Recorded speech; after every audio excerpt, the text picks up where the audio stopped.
Yesterday was a major benchmark on YouTube for me. I was never sure if I would ever make it, but I actually hit 1,000 subscribers, and that is thanks to all of you. So in this video, I just wanted to sincerely thank all of you who subscribed and or watched some of my YouTube videos on my channel, The Man in Japan. Hi, I'm Mike Matsuno, and back in May 2018, I first started toying with the idea of starting a YouTube channel. At that time, I had talked to my two good friends, Yoshi Sensei and Carrie Ann. It was Golden Week here in Japan, and I told them about my idea to wanting to start a YouTube channel. They both were very supportive, and I told them that for the first 6 months, I would study YouTube, how to make videos, how to edit, how to upload, and then I would release my first personal real video in the fall of 2018. I then consumed as many videos as I could about starting a channel, how to take and make videos, how to edit on iMovie, how to work the YouTube algorithms, and finally in the fall of 2018, it came time to make and release my first personal video. But it was really hard to just start and push that record button. I felt self-conscious about being on camera. I felt like I had the imposter syndrome of who am I to be on a video. I started to doubt myself and that maybe this was not such a great idea, and that maybe YouTube was for young people in the 20s and 30s, not some old man like me.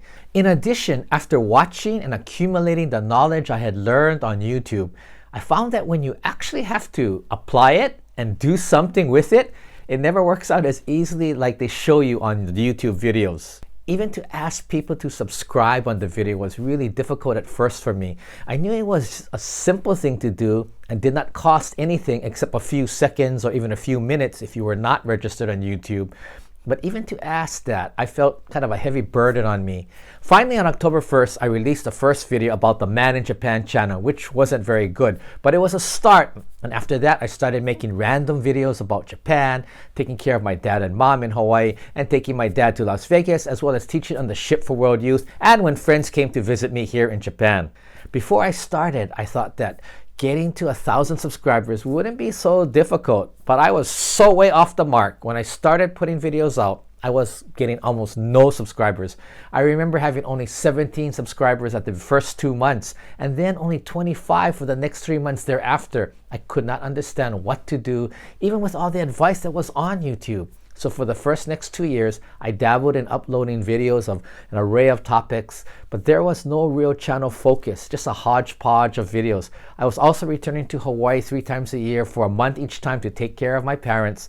I was just kind of playing around and testing the waters, but not really understanding or committing to being consistent about uploading videos every week, videos that were connected to my audience. Finally, because of the coronavirus and I couldn't go back home to Hawaii to take care of my parents, nor travel for my work, and all my regular work was canceled, I decided that I had to maximize the time which I was being given.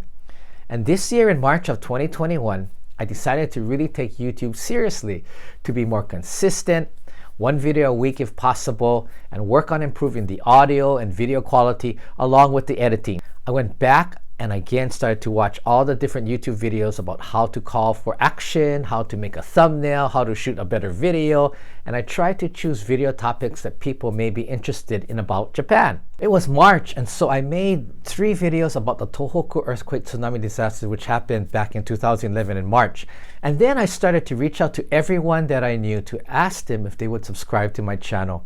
Old high school and even elementary school classmates, people who I had not even seen since graduating from high school, university classmates, fraternity brothers. And first it was a bit uncomfortable to reach out, but then I figured just ask. All people can say is no, or they can just ignore my request. Most people said they would, and so my subscribers went up to 80 subscribers, then it crossed 100, but it was all still so hard. I really needed to get more people who did not know me but liked the content to subscribe. And now I could understand why probably 97% of the people who start a YouTube channel with the hope that they would generate income, they end up quitting because it's so difficult and so much to know. I made a few more videos about the coronavirus in Japan. During the pandemic, it was hard to come up with interesting topics that I could make while living out in an outlying area of Japan outside of Kyoto City. But I started learning how to use different types of cameras, trying to set up better audio and video, learning how to use Final Cut Pro for editing. The list of things to learn, and still are endless. every video that I uploaded felt like writing a term paper in college, and that you finally got it in when you uploaded it. To complete one video from the start to finish would usually take me about 25 to 30 hours. But different from a term paper, you had to get another video out the next week. It was really crazy. I don't know how it really happened, but the subscriber number continued to gradually increase, but at a very slow pace. One here, two there, a couple here and there, just a poco, one at a time, but it started to increase. And then I hit 200, then 250, went to 300. And when I got to 500, I was really happily surprised. But what I really wanted and I could never get was that 1 million view video like some YouTubers hit, and that suddenly increases your subscribers by hundreds or even thousands. But all I wanted was my target goal of 1,000 subscribers. YouTube shows ads on some of my videos now, but the YouTube requirements are that you do not qualify for any ad revenue until you get to 1,000 subscribers, and also 4,000 watched hours, not minutes, but hours on YouTube. So even now, even after passing that 1,000 subscriber benchmark, I still do not qualify to what is called AdSense or getting revenue until I hit 4,000 hours on YouTube.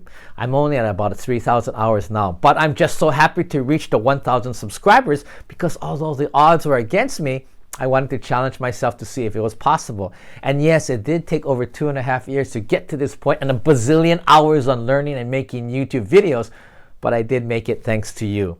Many YouTubers seem to be in their 20s and 30s, so for someone older like me and talking about Japan, I don't have as many attractive points that other YouTube creators do. For example, one of my students that I teach this semester, she just started a YouTube channel 1 year ago and already has 7,000 subscribers. When I heard that, I was floored.